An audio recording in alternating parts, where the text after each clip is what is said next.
While you're doing that, I'll introduce the program a little bit. So again, my name is Elizabeth Berkeley. I am the director of Chicago Grows Food. If you are unable to use the annotate feature or just aren't interested in it, please feel free to add your name, your organization, and maybe share a new experience you've had over the last couple of days. This summit has just been spectacular, and maybe it's a new friend, maybe it's a new thing you learned, maybe you used a new app. So I encourage you to share your name and your organization and something new that you have done over the last couple of days. I am really hoping for a relaxed and interactive experience. Please feel free to raise your hand if you have a question, add questions or comments to the chat, and have lunch, turn on your camera, stand up, whatever you need to feel comfortable, to stretch your legs. I know we've been in a lot of these sessions and they're really helpful and beneficial, and also it's sitting a long time. So I want to give people a few more seconds to add in any sort of activities. I see some flowers and lettuce. I love it. I'm going to take a quick picture because unfortunately I do have to clear it all in order to move on. But I'm very excited that some of you were able to use this feature. It is a pretty easy feature to set up. So if anyone is curious how to do it in another presentation, let me know and I'm happy to show you. Okay, let me clear this.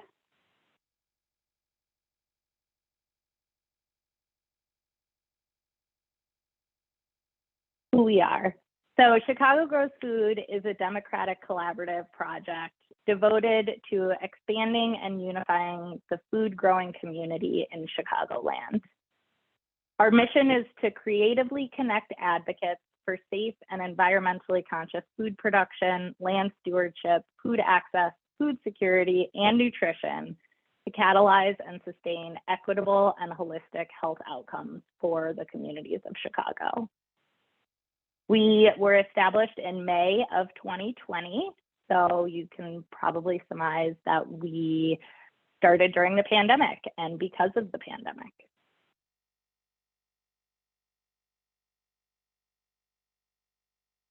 So the members of this organization, as I mentioned, a democratic collaborative, are everyone. We have home gardeners, food justice advocates, garden educators, earth stewards, researchers, community organizers, teachers, scientists, and hopefully after today, you. The diversity in representation ensures that there is less duplication in programming and encourages creative and innovative solutions. Additionally, it has helped expand the impact of the work. There is currently no fee to participate, and you can be a member organization or an individual. Feel free to reach out to me through the event app or contact me. I will include my email at the end of this presentation if you're interested in learning more about getting involved.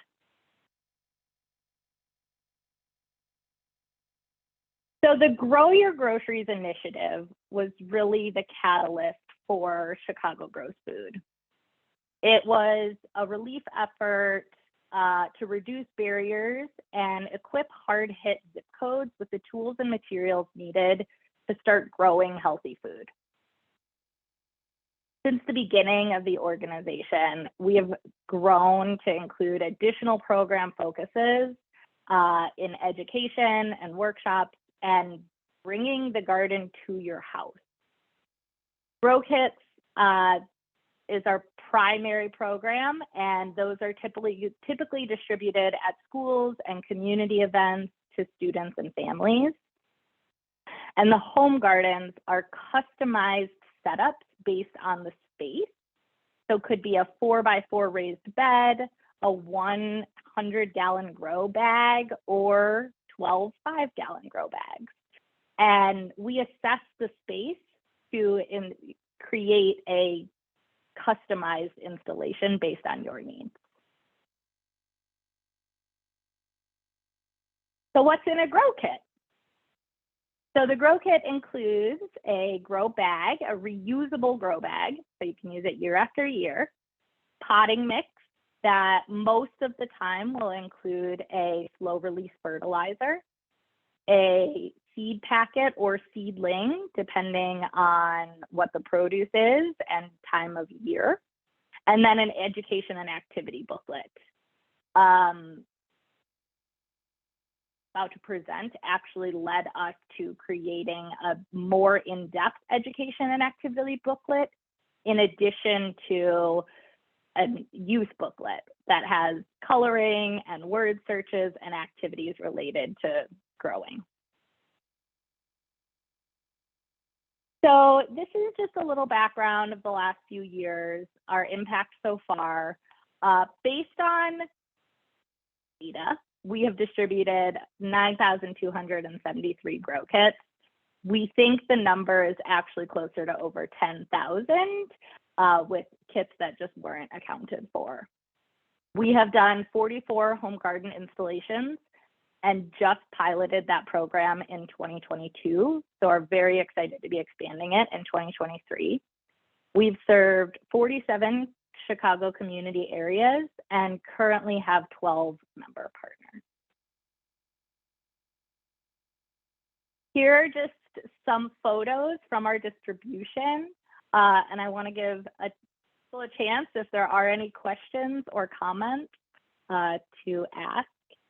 This is a distribution that happened, or packing that happened at one of our partner sites, Stein Learning Gardens at St. Sabina. And we have volunteer days there, and they pack grow kits, and then they distribute it at schools and also through a farmer's market.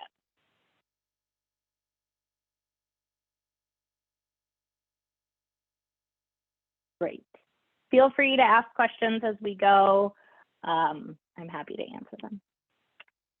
Now we will get into the evaluation. Now, this is a research paper. This was conducted by tools on our team. So I use a lot of research language. If at any point you don't understand something or I'm using lingo that isn't familiar, please let me know. I'm happy to explain. I'm happy to elaborate. I'm really excited to be presenting this work of what the team has done before I even started. I want to give a huge kudos to the authors of this research: Marjorie Kirsten, Lizbeth Carrasco, Howard Rossing, Taylor Swensky, Danielle Russell, Jennifer Idrovo, and Surya Lockton. This work is really spectacular, and I am beyond thrilled that we were able to publish it. I will share a link. We have this publication on our website.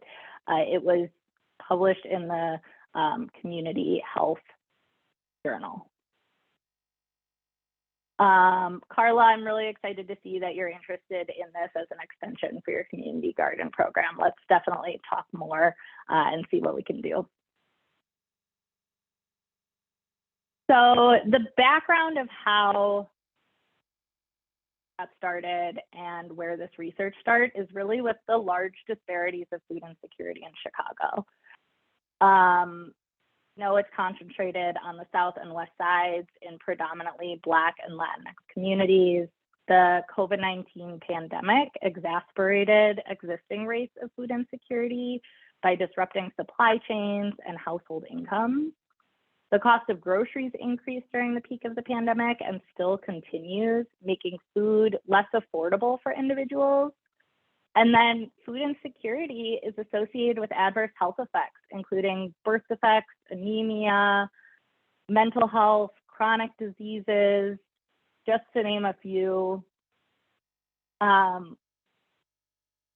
Shown that home gardening can improve food security by providing individuals with access to healthy, culturally relevant foods, and by increasing the affordability of healthy foods. In a study of home gardeners from Detroit, Michigan, respondents reported that participating in the program helped them save money on food and preserve food to last beyond the growing season. Despite the benefits of home gardening, there are numerous barriers. So space is a common one, especially for individuals who live in urban areas or renters who do not have permission to use the outdoor space. Lack of an individual or community knowledge, and then time might be a barrier to growing. Establishing a garden can require a significant amount of time, and socioeconomic limitations can affect the time and resources an individual has to put into growing their own food. So in May 2020, Chicago Grows Food launched the Grow Your Groceries program to address these increasing rates of food insecurity in Chicago.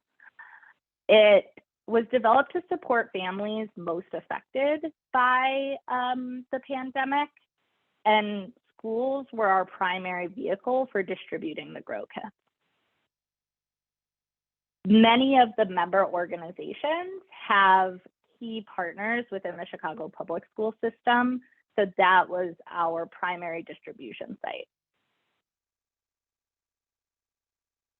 The schools are an ideal environment to assess home gardening barriers for family, and this also allowed us to bring the school home with the students. A lot of the efforts they were putting in at school, at their school gardens, were being lost during the pandemic. So this was a way to connect with the school, to connect with nature from your home.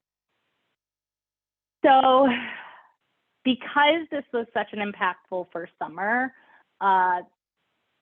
strong research background on our team, and they wanted to conduct a participatory evaluation to see how impactful it was. So they looked to assess participants' confidence, access to healthy food, consumption of healthy food, and desire to continue growing food. Additionally, they looked at learning about the participants' overall program experience and the types of support that participants needed to be successful in the program. So the methods we used were a participatory evaluation, and a participatory evaluation is really centered around the participants. And this definitely comes with limitations, but overall, it means that we are providing a strong programming curriculum and activities that participants want, that they tell us they want. So that was really an important feature of this research study. It was implemented on the south, southwest, and west sides. And the Grow Your Groceries program was planned remotely by the member organizations. And so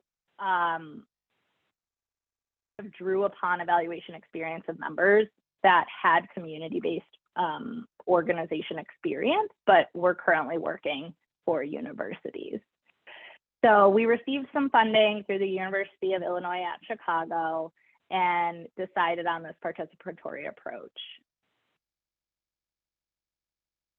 So in this process, a logic model was first created, or a process.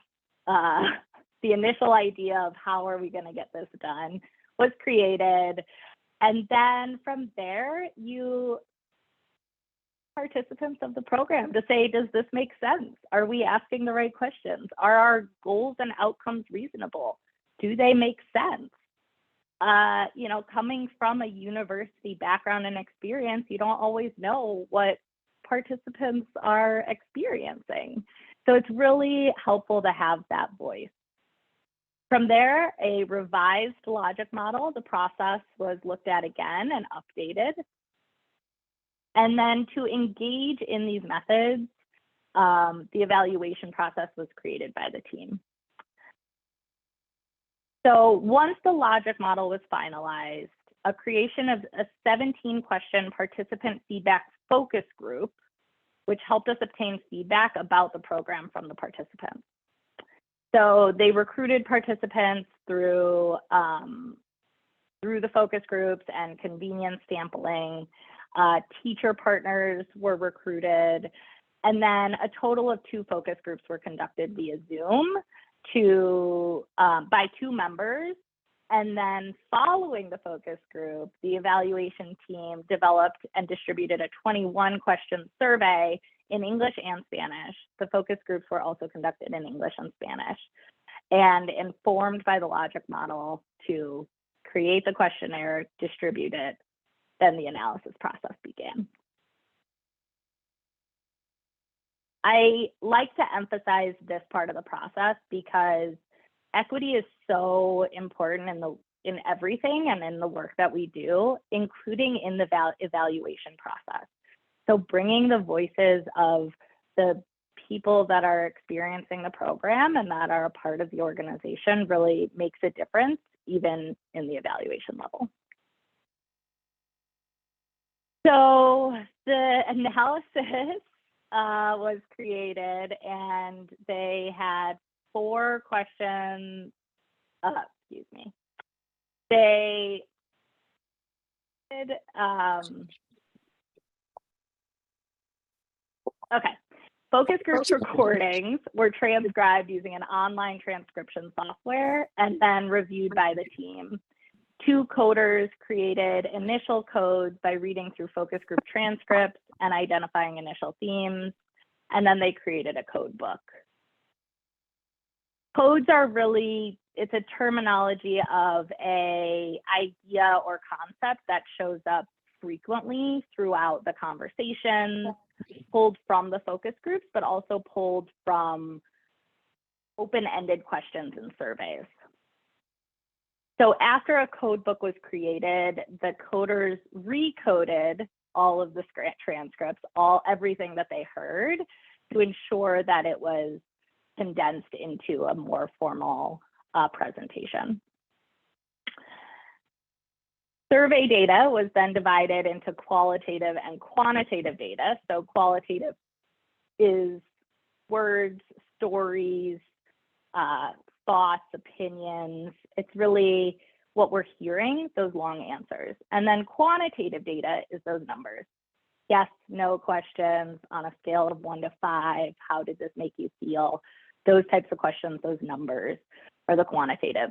And those were analyzed using software called SPSS, and that helped create numbers that we could really utilize in our presentation, like today, and in our research paper. So the results of this experience were really wonderful. I'm really happy to be here bragging about this work that the team did. So the median age was 40. 86% of the survey respondents and focus group participants were female. 65% preferred English as a language. 57% had never grown their own food. 59% were Latinx. 24% were Black. 7% were white. 53% were from the South Side. 29% from the West and Southwest sides of Chicago. So the survey long answer responses and the focus group, so the qualitative data, really presented 3 major themes: community, family involvement, and personal growth. I see a question. Thank you for that. How did we delineate the South or Southwest sides? I have an answer for you on that. I would be happy to pull that data and get back to you. The team that together, I imagine there was probably a highway or a redlining situation that helped create that, but I'm happy to double check that. Yeah, Jennifer, thanks. I will definitely follow up with that information. Thanks for that question. It's a great one.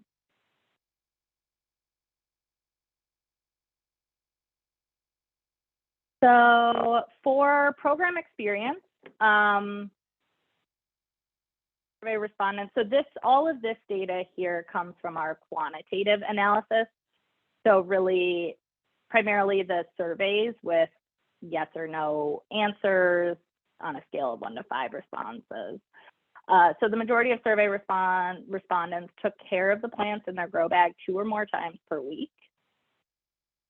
38% responded that they used the grow kits with only children in their household, and 33.8% used it with both adults and children. And then most survey response reported spending more time outdoors as a result of participating in the program. During the beginning of the pandemic, that was hard to do. We were doing a lot of things indoors in our own space, so this was a really wonderful surprise to see that most of the respondents had increased their outdoor time. Survey respondents were also asked to select types of barriers, and the most common barrier to participating included a lack of knowledge, insect or pest, access to the outdoors, so finding a space to put the grow kit. And then the focus group and open-ended survey questions revealed additional barriers, including not having culturally relevant materials, Spanish education booklets. So that's something that since 2020, we've really prioritized and tried to ensure that we provide that relevant, necessary information to everyone.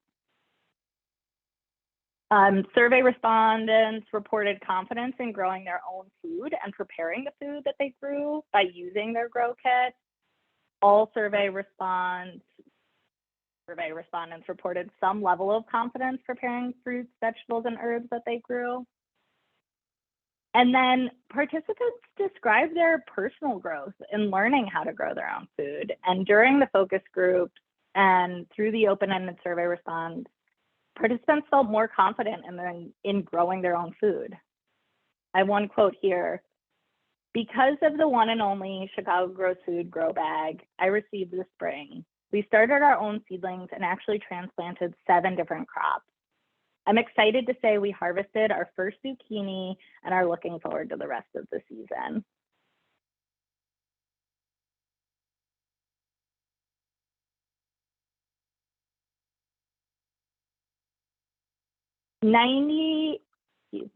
Participants also described how the grow kits helped them access and eat healthier food. So the kids get really excited about eating the salad that they harvest themselves. They put the seeds there and then they harvest it. And then the lunch chef has it ready for the kids to eat at lunch. 92% of survey respondents said that using the kit made it easier for them to access fresh fruits, vegetables, and herbs. To be able to get that grow kit and see my fresh vegetables coming out, I think I got the green peppers. So I was very excited about that. So just getting the grow kit for the first time made me want to continue it because I was very excited to see it grow and be able to use some of that in my cooking.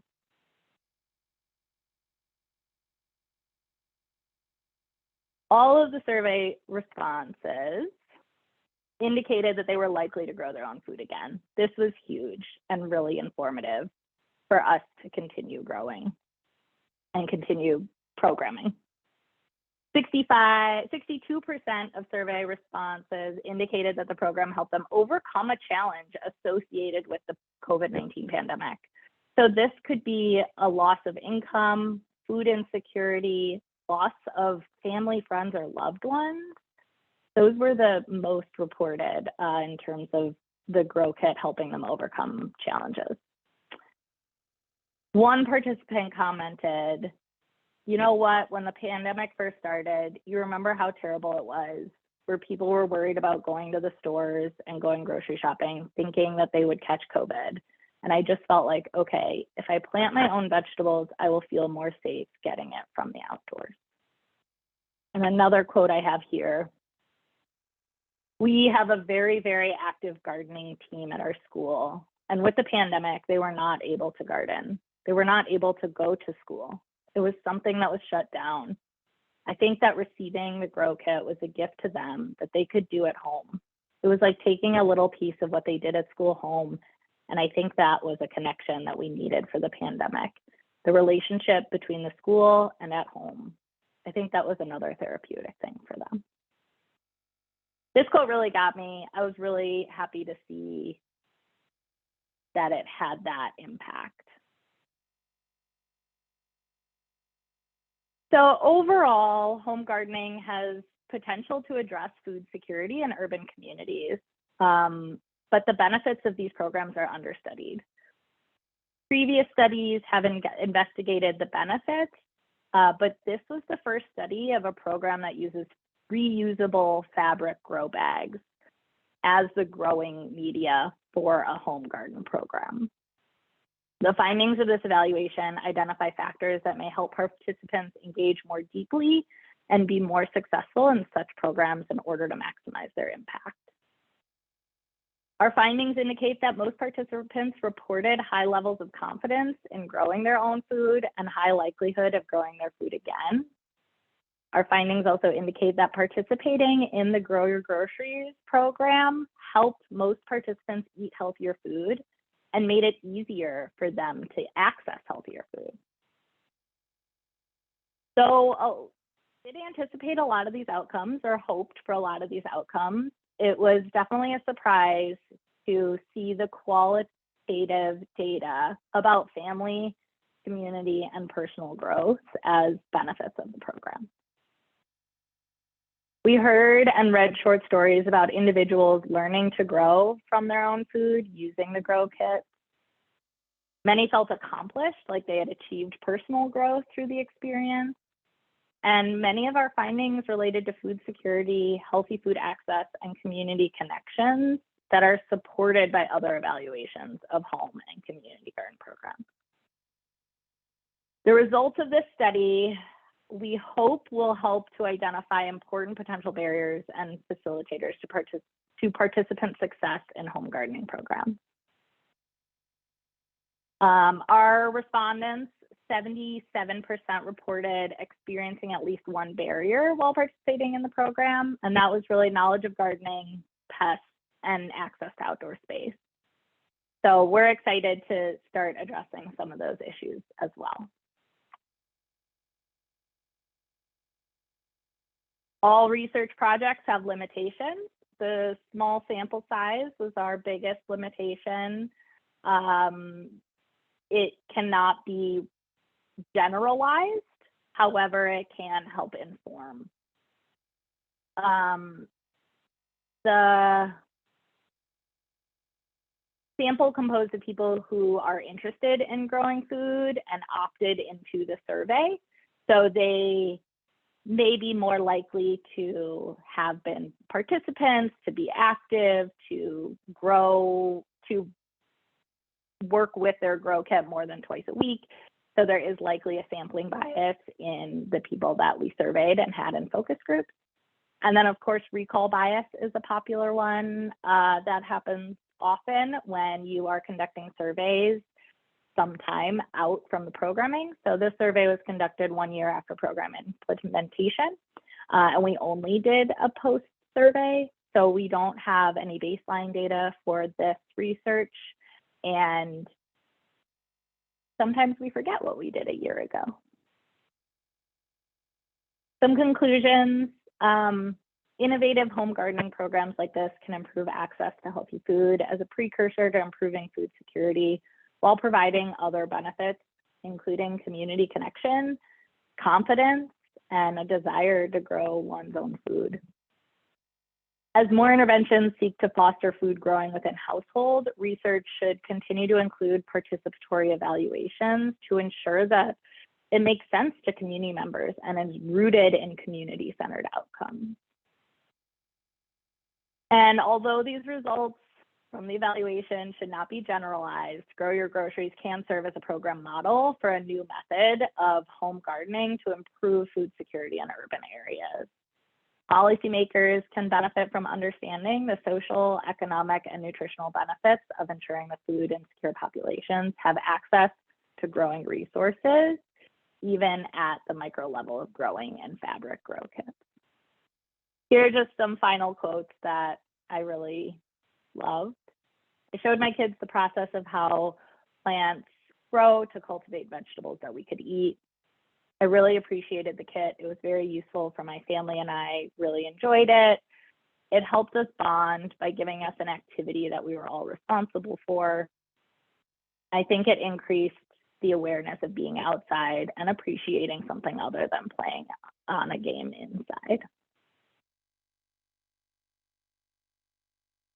Any questions or comments on all of that research? I have a few other topics that I will be going into, but I do want to give space. It was a lot of information and hopefully interesting. So I do want to make space for questions.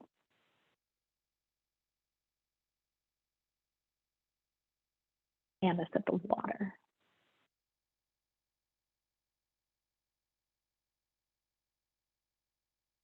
Wonderful. That is a great question, and what I'm about to talk about.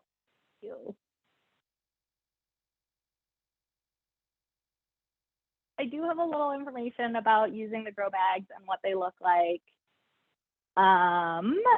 Before I get there, Gabrielle asked, do you know what kind of pests were a concern? Are we talking birds, squirrels, or were rodents an issue?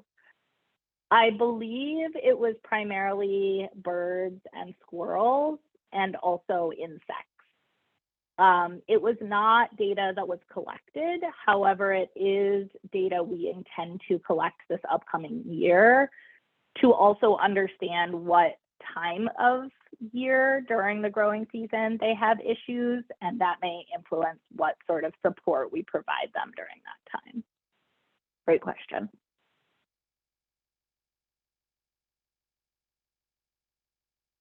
Yes, Jennifer, the data is shared out externally. I will put the link to our website that you can find it there. I am doing my best to brag about it on all social media platforms. So if you follow us on Instagram or Facebook or LinkedIn, I like to share the results there as well.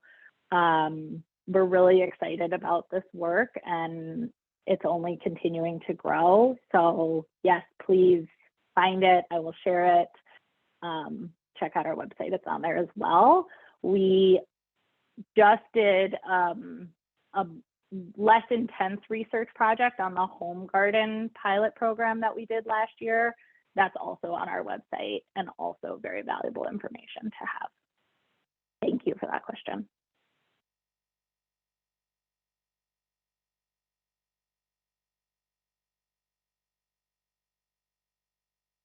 Yeah, Gabrielle, that's a great point. It is something that when we do the home garden installations, we assess the site and have a conversation with the occupant of the home, whether they're a renter or the owner, to get a sense of what the community is like, what access they have to water. We are looking at expanding our offerings of resources to provide supplies like protection, fences, chicken wire, even season extension supplies. It's something that we definitely are thinking about and looking into and want to be really mindful of. So I appreciate you sharing that.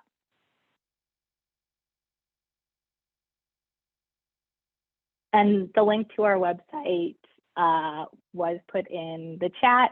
If you go to the About Us section and click on research and publications, this publication is on there as well as our most recent research, and we'll continue to update it there.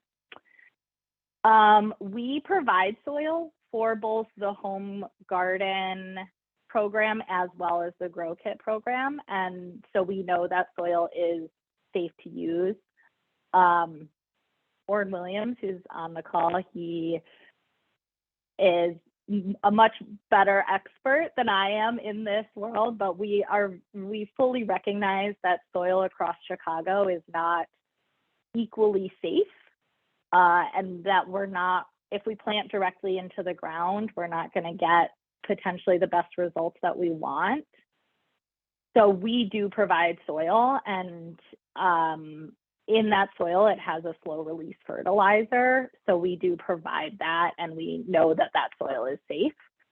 We don't currently provide soil testing, but we are working with organizations to try and reduce that barrier so that if somebody does want to have their soil tested, we can offer support for that.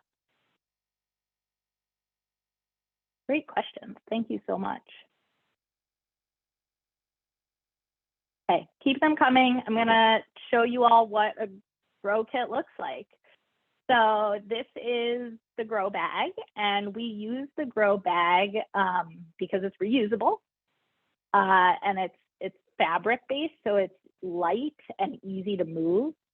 Most of them, a lot of them have handles, so that really helps to lift it up, move it if you're a renter and want to move, or if it needs more sun. Those sorts of options are really a lot more available when you have a grow bag. And then we can bring them in a variety of sizes.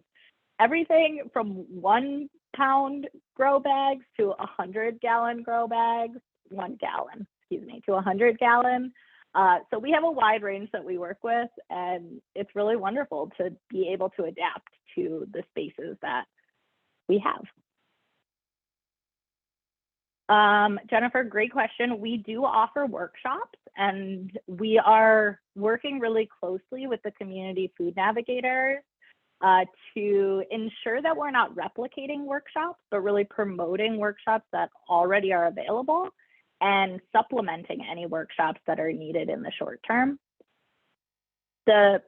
One of the most helpful things I think our team is really providing is a help desk. So during the growing season, we'll probably start in May. We will have regular office hours where anybody can join and ask specific questions to their needs, and they can be at any level of their gardening journey. So that's really exciting. And we also, recognizing people's capacity and energy and time, we also offer that as just an email. If you can't attend an office hour but have a specific question, send us an email with help desk in the subject line. I'll provide that email and we'll get back to you. Our team is well versed in all things gardening, and if we don't know, we know where to find it. So we do our best to respond. Thank you, Oren. The Grow Your Groceries program started to address, among other things, soil quality issues. So there is a curriculum that we developed and refined with the team, and the curriculum is available through Oren Williams, who's on this call. We also do have soil resources on our website.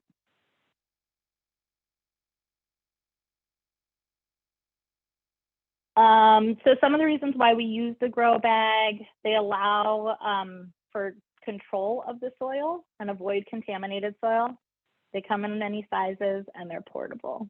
You can see this is one of our grow kits. They're growing lettuce. A good amount of lettuce.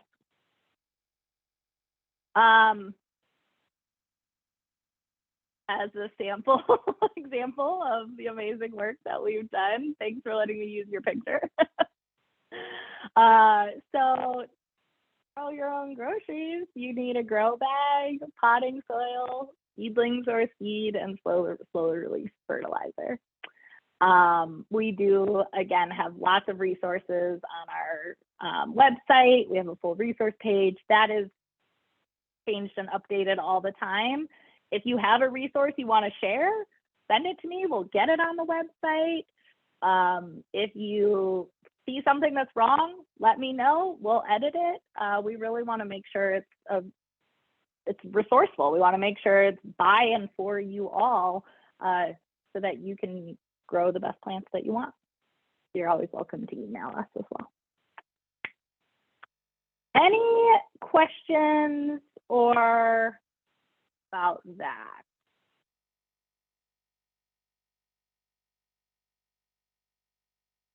So great in the chat, and I really appreciate it. You can see, I don't know if you can see my mouse, but Oren is actually holding one of our grow kits. So it's a bag and it has soil in it, and then you can see the plants coming out. And these are just some examples of it. We launched in 2020 of May. I think we distributed 500 grow kits maybe during that summer, and since then it's only grown exponentially. We're aiming for over 4,000 this year, partnering with schools, community events, and individuals to really ensure that we maximize our efforts.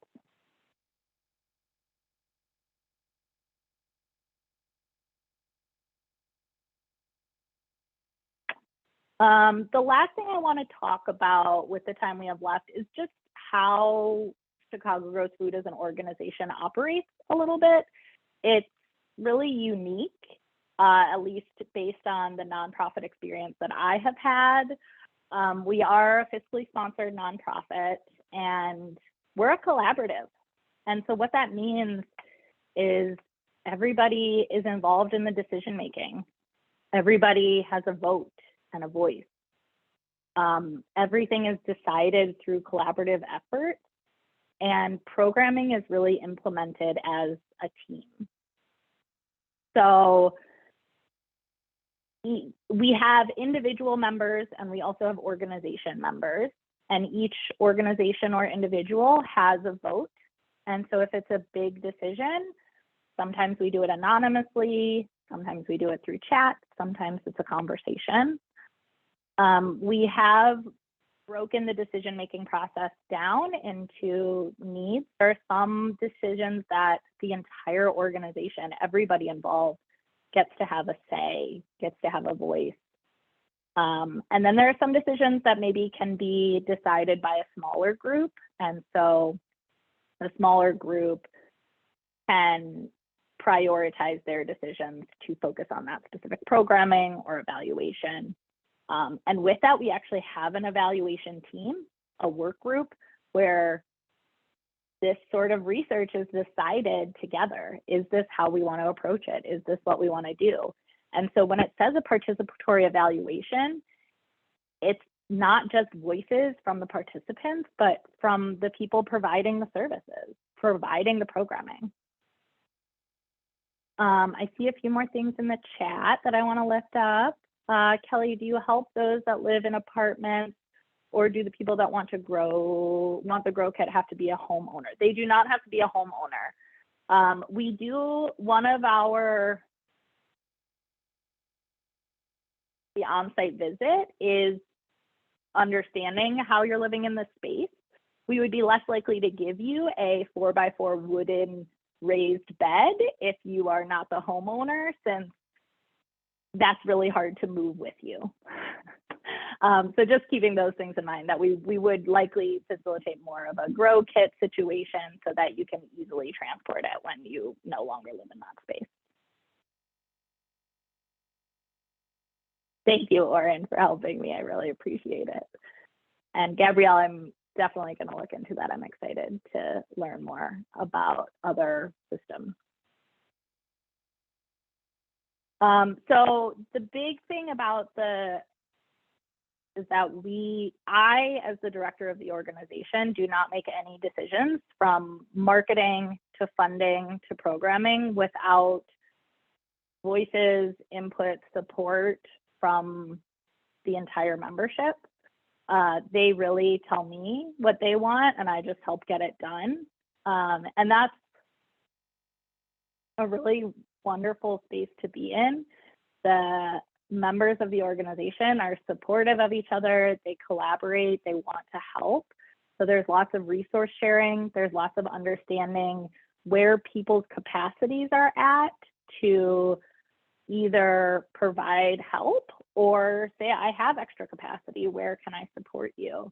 And that works really well with grow kits, because while one organization may have wonderful partnerships with schools, they don't have the capacity to actually put the kits together. And so another organization says, we work with teams. Let's have regular volunteer groups come in and put these kits, pack them and distribute them so that we can be this team. We can work together, and we are truly collaborating instead of in competition. And that's been really motivating and engaging and powerful to be a part of that system in Chicago. Any questions on that aspect of this work?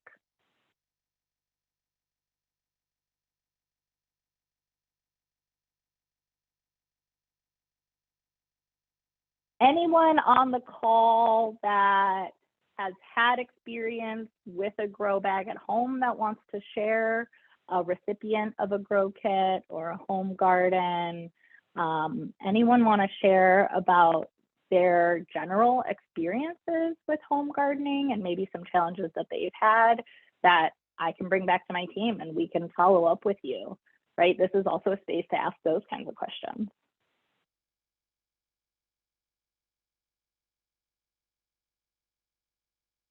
And Orrin Williams on our call he's been around since 2020 for this organization and is very deeply involved in this world. So I really appreciate you responding to the questions in the chat. Thank you for that.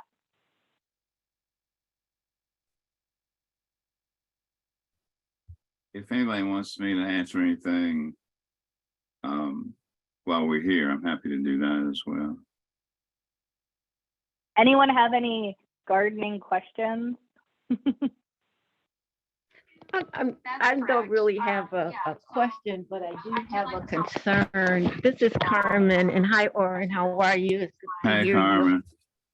you. I've kind of been curious about what has turned out with the Think Sabina Grow program, using the grow bags for your community. I wasn't fortunate enough to solicit for assistance with materials for growing. But in the South suburban area, I started a program about 5 years ago about being your own medicine person to teach individuals how to use kitchen herbs, not only in a culinary situation, but in terms of some alternatives to some of the pharmaceuticals that were being given. I'm in Thornton Township. There are 9 cities within the community, and we did a pilot program teaching them how to grow the herbs and use them successfully, and also to turn them into sources of tinctures, oils, teas, and salves. It was very successful. The participants were backyard gardeners. A lot of them have grown in their own aspect, but I'd like to be able to see them get more involved in something that's going to be a little bit more sustainable in terms of having an alternative food source. But I would like for Orrin to elaborate on how his program using the grow bags. I only used the bags once, and that was at the Smart Garden over at the Museum of Science and Industry, and they held up pretty good. So I would like Orrin to elaborate on his project. Well, the picture you saw was actually when we first started. My charge at Chicago Partnership for Health Promotion and USC was to create a way for people to not be discouraged to garden at home. And so what I say, we used to always give a first world response when somebody says, oh, I want to start a garden, I want to grow in my backyard. And then, people would say, oh, you can't, soil contamination, soil quality, lead in the soil, all that stuff. And people would be discouraged. And I didn't want to do that anymore. Like I put in the chat, I said, getting stuff from people all over the place. Oh, see these grow bags on the balcony in Havana, Cuba, or here's some big gardens that people had with burlap bags that had coffee on them, for example. And so I went out and got some bags and from coffee shops and said, oh, let's get started, let's do this, right? And then I realized that that's not going to work, because you know how big a burlap bag that had coffee in them can be not heavy, they're heavy, they're not portable, all of that. And then we did more research and discovered all these bags. And so some of the stuff you saw on that table, in fact, um, were like bags from Whole Foods or whatever the case might be. So they were food grade, so we use those. They don't hold up as well as the fabric grow bags. And so we wanted to make sure people had the opportunity to grow if they wanted to, without having to be bothered with issues around soil contamination, all of that kind of stuff. So that was really our motivation for doing this. And that picture was sort of our beginning experiment at home to pull this whole program together. And so that's essentially what we did. And so back to what Carmen was saying, last year, for example, we experimented with just one plant of things like astragalus and ashwagandha and all that, and they went really well. So this year we hope to do a wider variety of herbs. So that even that table that you see, that this year will be strictly devoted to herbs. So we have a whole nother system in our home garden. Now we even have a small greenhouse, and we have a setup where we use the kits that were distributed last year to create a model that people could use that at their houses. And so you can grow a lot. That 12-gallon kit that Elizabeth described fits in a space. I think it was, I can't remember the exact dimensions, but it's around 10 by 10. So that's another issue in terms of landlords or whatever the case may be, or even your spouse saying, oh, you're not going to tear your garden up. You're not going to tear your yard up. You can grow a lot of stuff in a 10 by 10 space. So there's so much to this. And like I said, I'm happy to continue this conversation with people. You can reach out to me. I want to stay in the Chicago Grows food space. I'm actually real interested in what Carmen was talking about in terms of how to use the herbs in terms of making tinctures and cooking and all of that.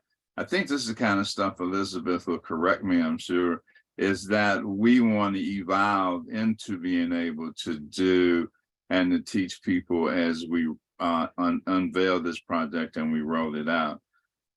So that's part of the sustainability crusade that we like to engage in, that somebody else brought up. So reach out to me. And like I said, I want to stay in the Chicago Grows food universe. So if you reach out to Elizabeth, I will gladly respond to her request. Elizabeth, also tell folks about the newsletter and the podcast and all that stuff that we do jointly.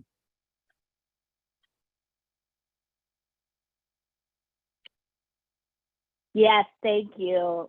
Excellent transition.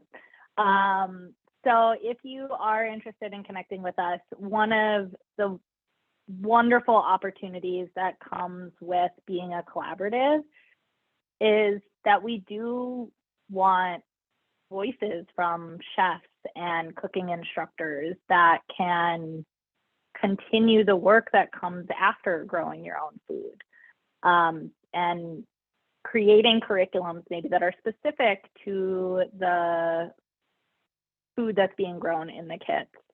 So that's really exciting and a really fun part of it. So if you are interested in getting involved, you can sign up to be a prospective Grow Kit distribution site. You can follow us on Instagram, social media, volunteer with us. You can donate if you want, financially or in kind. We send out a monthly newsletter that includes tips and tricks. It includes recipes. It includes highlights of other organizations' upcoming events and highlights of what Chicago Grows Food is doing.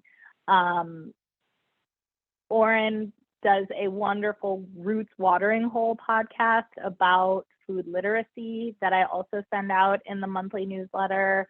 And you can find all of that information on our website. If you are interested in becoming a formal member of the organization, please email me, message me on the event app. It is a democratic collaborative, so it's not my decision. We get to decide as a team, but we're always looking for new voices, always looking to increase our reach and our impact, and really want to ensure that we're maximizing our support of Chicago gardeners.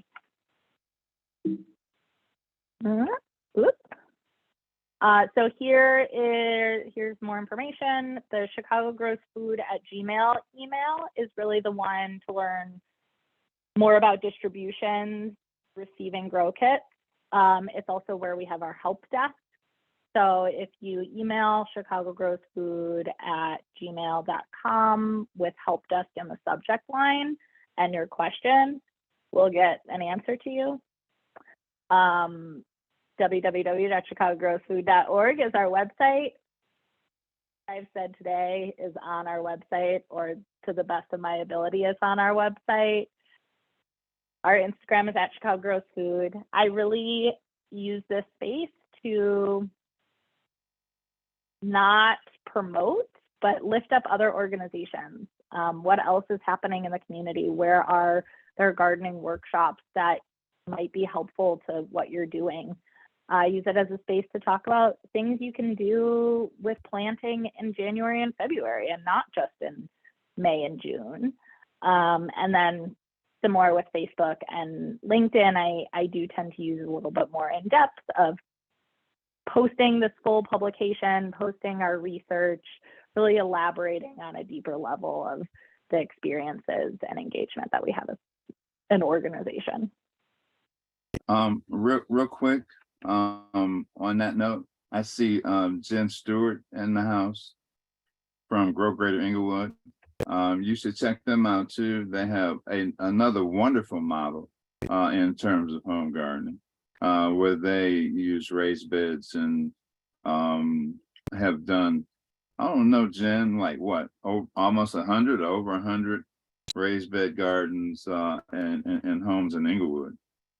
So yeah, so there's all kinds of models, there's all kinds of ways of doing this. I will never suggest that we have the model. You have to figure out what works best for you. And I'm always going to shout out our partners and the folks that we work with and that we love in terms of the work that they do as well. So check out Grow Greater Englewood as well in terms of being another model to do this work. And I think we're all happy to collaborate and help people figure out what they want to do. Thank you. Any last questions, comments, thoughts?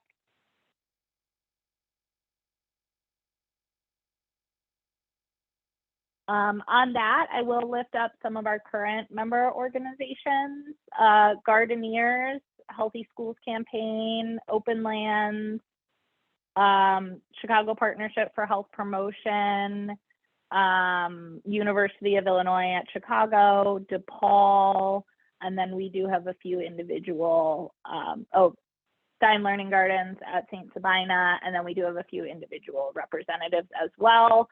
Some of our extended partners, Grow Greater Englewood, Community Food Navigators, Dr. Akila Martin, who does soil health. Anyone else I'm missing? Baba Oren, there's probably a few more. No, like I said, you covered most of them. I see my man Sam is on here from Big Green. Got to give Sam a shout out. And Big Green. We're doing some work with them as well. So we're excited about that. We'll be talking about that more coming up. So a lot happening. Please be in touch. We're willing to help. We don't care whether you're a formal part of the program or not, whether you want to learn, if you want to learn, if you want to do this, we're happy to help, and we're happy to refer you to other people and other programs as well. So let's get to gardening. That's our real goal. Yes. Thank you, Bob Warren. I really appreciate having you on here and always enjoy listening to your voice. Thank you all so much for being here. I am happy to answer any and all questions.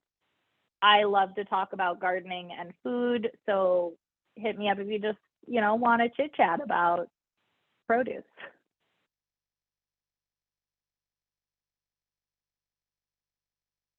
Have great afternoons.